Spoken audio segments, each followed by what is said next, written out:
అందరికీ నమస్కారం అండి. ఇప్పుడు యాక్చువల్గా ఈ ఇన్సిడెంట్ గురించి అంటే నేను ఒకటే చెప్పగలను, మాట రాని మౌనం ఇది అన్నట్టే ఉంది. ఏమి మాట్లాడాలన్నా కూడా అసలు నాకు స్ట్రైక్ అవ్వడం లేదు. ప్రసన్నగా చెప్పినట్టు ఇద్దరు కూతుర్లు నాకు. పెద్దమ్మాయి తను మెడిసిన్ కంప్లీట్ చేసి ఇప్పుడు యాక్చువల్గా తను కూడా ఇంటర్న్షిప్ చేస్తుంది అపోలో హాస్పిటల్లో. సో ఈ ఇన్సిడెంట్ జరగడానికి ముందు కంటిన్యూస్గా శివాని నైట్ డ్యూటీసే చేస్తూ ఉండింది హాస్పిటల్లో. ద మూమెంట్ ఇన్సిడెంట్ జరిగిన వెంటనే అసలు షాక్ అంటే షాక్. ఇప్పుడు మాకు కొంచెం అఫోర్డబిలిటీ ఉంది కాబట్టి తనతో ఒక మనిషిని పర్సనల్గా పంపించి హాస్పిటల్లో తన చుట్టూ తిరిగేలాగా చూసుకోగలుగుతున్నాను. కానీ ఆడపిల్లల గురించి ఆలోచిస్తే ఈరోజు కనీసం బస్ టికెట్ కూడా కొనుక్కోవడానికి కష్టపడుతూ నడుచుకుంటూ వెళ్ళి ఎన్నో చోట్ల పనులు చేసుకొని వాళ్ళ కుటుంబాలని కాపాడుకోవడంలో మెయిన్ అంటే ఇంటి పనులు, వంట పనులు, పిల్లల పనులతో పాటు కుటుంబాన్ని నడిపే విషయంలో కూడా సంపాదించే విషయంలో కూడా వాళ్ళు చేదోడు వాదోడుగా ఉంటూ ప్రతి ఫీల్డ్లో కూడా ఆడవాళ్ళు ఈరోజు దిగి పనిచేస్తున్నారు. ఆటో డ్రైవర్లు అవనివ్వండి, లారీ డ్రైవర్లుగా కూడా పనిచేస్తున్నారు. ఇంతసేపు మాట్లాడినప్పుడు మగవాళ్ళు అందరూ చెడ్డవాళ్ళు కాదండి. హ్యాట్స్ ఆఫ్ టు మగవాళ్ళు, చాలా బాగా చూసుకుంటున్నారు 80 to 90%. వాళ్ళు గనక సరిగ్గా ఆడపిల్లల్ని రెస్పెక్ట్ చేయలేని పరిస్థితి ఉండుంటే ఈరోజు ఆడపిల్లల బయటకు వచ్చి పనులు చేస్తూ అంటే వాళ్ళకున్న ఆశలు, వాళ్ళకున్న డ్రీమ్స్ అన్నిట్లో ముందడుగు వేసి ఒక ఆర్టిస్ట్ కావండి, యాక్ట్రెసెస్ కావనివ్వండి, లేకపోతే పైలట్స్ కావనివ్వండి, డాక్టర్స్ కావనివ్వండి, నర్సెస్ కావనివ్వండి, ఏ పనిలో ఉన్నా ఈరోజు ఆడపిల్లలు వచ్చి ముందుండి పని చేయగలుగుతున్నారంటే డెఫినెట్గా వాళ్ళ వెనక వాళ్ళని కనిపెంచిన తల్లిదండ్రులు, అన్నలు, తమ్ముళ్ళు, ఫ్రెండ్స్ ఎంతోమంది సపోర్టివ్గా ఉన్నారు. కానీ ఒక స్మాల్ పర్సెంటేజ్ ఆఫ్ సైకోస్, అంటే ఈ సైకోలు ఆడవాళ్ళల్లో కూడా ఉన్నారు కొంతమంది, నేను కాదంటలేదు, కానీ మెజారిటీ ఈ సైకోల వల్ల మనం ఎంతో సఫర్ అవుతున్నాము. ఈ ఇండస్ట్రీలో నేను 30 yearsగా ఉన్నా. ఐఎమ్ ద హైలీ రెస్పెక్టెడ్ పర్సన్గా నన్ను చూస్తుంది ఇండస్ట్రీ. సో అంత రెస్పెక్ట్ నాకు ఇండస్ట్రీలో ఉంది. అట్ ద సేమ్ టైం మనం చూస్తున్నాం, ఇప్పుడు దాము గారు చెప్పారు మనకి ఇక్కడ ఒక సెల్ ఉంది విమెన్ ప్రొటెక్షన్ గురించి. So anybody can avail. అంటే ఫస్ట్ మనం ఎంతవరకు దాన్ని అవైల్ చేసుకుంటున్నాము, మనం ఎంతమంది వచ్చి ఈ సెల్ని రికగ్నైజ్ చేసి మనకి ఏదైనా ప్రాబ్లం వస్తే చెప్పగలుగుతున్నాము. చాలామంది చేయలేకపోతున్నాము. ఎందుకు చేయలేకపోతున్నామంటే అరే మనకి ఇలాగ ఒక ఇన్సిడెంట్ జరిగిందంటే బయట వాళ్ళు ఏమనుకుంటారో, వీళ్ళు ఏమనుకుంటారో అని ఎక్కువ ఆలోచిస్తున్నాము ఆడవాళ్ళని. నేను చెప్తున్నానండి, దిస్ లైఫ్ ఇస్ చాలా షార్ట్. అంటే ఒక బబుల్, ఇలాగంటే అట్లా పేలిపోతుంది, అయిపోతుంది లైఫ్. ఇంత చిన్న షార్ట్ లైఫ్లో వాడేమనుకుంటాడు, వీడేమనుకుంటాడని దయచేసి ఆలోచించద్దు. మనకు అన్యాయం జరిగిన రోజు ముందుకొచ్చి మాట్లాడండి. ఏ ఫీల్డ్లో ఎవరున్నా సరే ఒక మాట అన్నా మనం పడాల్సిన అవసరం లేదు. మన వెనక ఒక మగవాడు మనల్ని అవమానిస్తే 10 మంది మగవాళ్ళు మన వెనక ఉన్నారు మనల్ని సపోర్ట్ చేయడానికి. This is what the women should understand. ప్రతి స్త్రీ అర్థం చేసుకోవాల్సిన విషయం అండి. మన వెనక ఒక్క మగవాడు మనల్ని అవమానిస్తే 100,000 మంది మగవాళ్ళు మనల్ని సపోర్ట్ చేయడానికి ఉన్నారు. అది అర్థం చేసుకోండి. ధైర్యంగా మీకు ఏ ఇష్యూ వచ్చినా, ఏ ప్రాబ్లం వచ్చినా ముందు బయటకు వచ్చి నిలబడి మాట్లాడండి.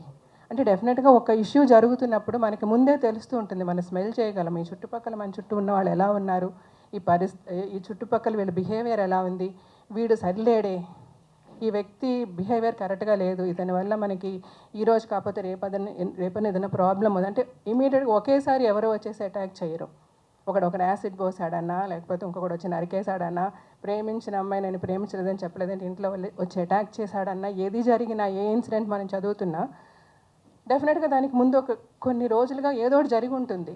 మన స్మార్ట్నెస్, మనం ఎంత అలర్ట్గా ఉంటున్నామో, మన చుట్టూ పరిసరాలు ఎలా ఉన్నాయి, ఈ వ్యక్తులు మనతో ఎలా బిహేవ్ చేస్తున్నారు, ఓకే ఇది కరెక్ట్ కాదు అన్నప్పుడు మీరు ముందు బయటకు రండి, ఇంట్లో డిస్కస్ చేయండి, మాట్లాడండి. పోనీ ఇంట్లో మమ్మీ డాడీ మనల్ని అర్థం చేసుకోలేరు, లేకపోతే అన్నయ్య అర్థం చేసుకోవడం, తమ్ముడు అర్థం చేసుకోవడం అంటే ఫ్రెండ్స్తో డిస్కస్ చేయండి. అంటే మళ్ళీ ఆ ఆడపిల్లలు మాట్లాడితే ఇలాంటి ఇన్సిడెంట్ జరిగినప్పుడు ఆడపిల్లలు కేర్ఫుల్గా ఉండాలి, ఆడపిల్లలు అలా చేయాలి, ఇలా చేయాలి అని మాట్లాడుతున్నారని దయచేసి అనుకోవద్దు. నేను అలా చెప్పడం లేదు. ఆడపిల్లలు అని చెప్పి మన వెనకంజ వేయాల్సిన అవసరం లేదు. కానీ at the same time physically we are weak అన్నది ఒక్క పాయింట్ మనం 110% మనం యాక్సెప్ట్ చేయాలి. కాబట్టి మన సెక్యూరిటీ కూడా మనం చూసుకుందాము. అంటే డెఫినెట్గా ఇప్పుడు దాము గారు చెప్పినప్పుడు ఇప్పుడు ఫిల్మ్ ఇండస్ట్రీకి ఇప్పుడు ఒక రైటర్స్ యూనియన్ నుంచి కూడా ఒక ఆవిడ మాట్లాడారు, మాకు ఒక సెల్ ఉంది అని చెప్పి. మూవీ ఆర్టిస్ట్ అసోసియేషన్లో నేను జనరల్ సెక్రటరీగా ఉన్నప్పుడు కూడా చాలా మాట్లాడడం, చాలా చేసాం. అప్పుడు ఈ మీ టూ మూమెంట్ చాలా యాక్టివ్గా జరిగినప్పుడు కూడా ఏమేం చేయాలో చెప్పాము. బట్ స్టిల్ ఇంకా తప్పులు జరుగుతున్నాయి, ఆడపిల్లలు సఫర్ అవుతున్నారు. బట్ ఈ సఫరింగ్ నుంచి మనల్ని మనం సెక్యూర్ చేసుకోవాలంటే ముందు మనం స్ట్రాంగ్ అవ్వాలి, మనం అవేర్నెస్ తెచ్చుకోవాలి, మనం ఫైట్ చేయడం మొదలుపెట్టాలి. అదే నేను ప్రతి విమెన్కి చెప్పదలుచుకుంటున్నానండి. స్త్రీ ఆడది అన్న ప్రతి ఒక్కరికి ఇప్పుడు కొంతసేపు ముందు మాట్లాడారు, స్త్రీ లేకపోతే మనం లేదు, మన జన్మ లేదని. సో అలాగా స్త్రీని పూజించే మగవాళ్ళు చాలామంది ఉన్నారు. మెజారిటీ ఆఫ్ ద పర్సెంట్ స్త్రీలను పూజిస్తున్నారు. ఒక మైనారిటీ ఆఫ్ ద పర్సంటేజ్ స్త్రీలను ఎలా హింసిస్తున్నారు. సో వాళ్ళని మనం ఎలా ఫైట్ చేయాలి? మన వెనక ఎంత పోలీస్ ఉన్నా, ఎంత సెక్యూరిటీ, కోర్స్ డెఫినెట్గా లా స్ట్రాంగ్ అవ్వాలి, ఇంకా పనిష్మెంట్స్ స్ట్రింజెంట్గా ఉండాలి. ఇలాంటివన్నీ జరిగినా ఓకే, ఒకరిని మనం ఉరి తీసేసాము, నరికేసాము, రాళ్లతో కొట్టి చంపేసాం, అది చూసిన ఇంకొక సైకోకి ఇంకా వాళ్ళ సైకోయిజం పెరుగుతుందా, వాళ్ళ మార్పు వస్తుందా? డెఫినెట్గా వాడైతే భయపడ్డా, ఓ ఈ ఆడదాని వల్ల నాకు ఇలా జరిగింది కదా అంటే వాడి మైండ్ సెట్స్ మెంటల్ ఇల్నెస్. ఆ మెంటల్ ఇల్నెస్ని మనం ఫైట్ చేయగలగాలి. ఫైట్ చేయాలంటే మన చుట్టూ మనము డెఫినెట్గా గవర్నమెంట్ చాలా సిస్టమ్ ఎన్నో ఎన్నో ఎన్నో ఎన్నో లాస్ వచ్చాయి. ఎంతో పోలీస్ సైడ్ నుంచి కానీ వాళ్ళ మనకి ఫోన్ నెంబర్స్ ఇచ్చారు, రకరకాలుగా విమెన్ ప్రొటెక్షన్ గురించి రకరకాలుగా ప్రతి ఆర్గనైజేషన్స్, ప్రతి ఇండస్ట్రీలో చాలా సెక్యూరిటీ మెజర్స్ తీసుకుంటున్నారు. Because there are an number of sensible men who want women to be safe. ఆ సేఫ్టీ మెజర్స్ అన్నీ మనం ఫాలో చేస్తూ మనల్ని మన చుట్టూ కూడా సెక్యూర్ చేసుకుంటూ we should all definitely fight for it. ఇది సుప్రియ తన ఇనిషియేటివ్ తీసుకున్నందుకు నేను ఐ ఫెల్ట్ వెరీ నైస్. తను నాతో చెప్పినప్పుడు నాకు చాలా మనసులో బాధ ఉండింది. ఫస్ట్ చూసిన వెంటనే ఏదో ఒకటి చేయాలి అని అనిపించింది. సరే ఏం చేస్తాం అని ఆలోచించినప్పుడు మళ్ళీ అగైన్ సరే ఫస్ట్ నా కూతురు శివాని, ఓకే నువ్వు ఇలా ఉండు, శివాత్మికి ఇలా ఉండని నేను మాట్లాడాను. నాకు తెలిసిన ప్రతి శివాని ఫ్రెండ్స్ గురించి నేను వాళ్ళందరితో చెప్తూ ఉంటా, మీరందరూ ఒక గ్రూప్గా ఉండండి అమ్మా. ఒకవేళ ఎవరైనా ఏదైనా బయటికి వెళ్ళి ఏదైనా ఇంటర్వ్యూస్కి సపరేట్గా వెళ్తున్నారనుకోండి, ట్రై టు బీ, మీరు ఒక గ్రూప్ చేసుకుంటారు కదా, గ్రూప్ కాల్లో ఉండండి, వీడియో కాల్లో ఉండండి, ఆర్ అట్లీస్ట్ ఫోన్ కాల్లో. మీరు ఇక్కడి నుంచి అక్కడికి ట్రావెల్ చేస్తున్నారు, 5 నిమిషాలే 10 నిమిషాలని కూడా అనుకోవద్దు. 5-10 నిమిషాలు కూడా ట్రై టు బీ. కొంచెం లేట్ నైట్ ఏదైనా మీరు రిటర్న్ వస్తున్నారు, ఎవరితోనన్నా ఫోన్ కాల్లో ఉండండి, సమ్ ఆఫ్ యువర్ ఫ్రెండ్స్ ఇట్లాగా. అంటే these are some basic things I'm telling. ఇది ఆడపిల్లలకి వీక్నెస్ అనో లేదా ఆడపిల్లల్ని మీరు తక్కువగా చూస్తున్నారు, ఆడపిల్లలు అలా నేను చెప్పటం లేదు.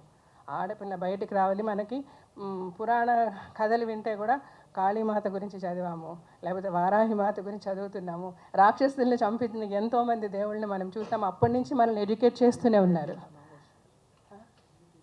ఎగ్జాక్ట్లీ, బేటీ బనావో షేర్ అని చెప్తున్నారు ఆయన. ఎగ్జాక్ట్లీ. సో ఆడపిల్లలు ఏ విధంగానూ తక్కువగా ఉండాలని నేను అనడం లేదు. బట్ స్టిల్ ఇలాంటి ఒక ఇష్యూ జరుగుతుంది.